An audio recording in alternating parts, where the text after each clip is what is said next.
ओ भाई, कोई ये बताएगा कि इतने प्यारे बर्फानी चीतों के बच्चों के बारे में ज्यादा बात क्यों नहीं होती। ये छोटे छोटे रोए के गोले कितने प्यारे हैं ना। बर्फानी चीते के बच्चों को बच्चे ही कहते हैं, बच्चे ही कहते हैं। और ये पहाड़ों में ऊंचे छपे हुए बलों में पैदा होते हैं। शुरू में ये अंधे और बिल्कुल बेबस होते हैं और अपनी मांओं पर ही इन्हिसार करते हैं। 2 महीनों में ये नन्हे मुन्ने सियाह देखना शुरू कर देते हैं और बाहर निकलने लगते हैं। सुनो, एक मजेदार बात, इन बच्चों पैर नहीं होते हैं ताकि वो गर्म रह सकें, ताकि वो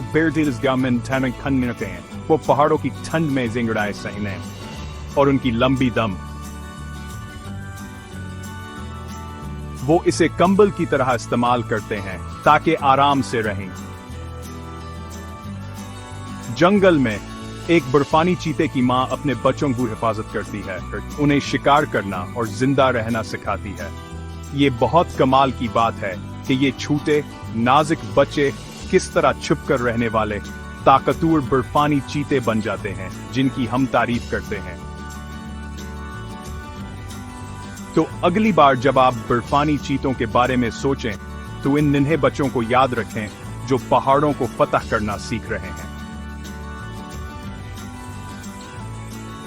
क्या ये वाकई हैरत अंगेज नहीं है?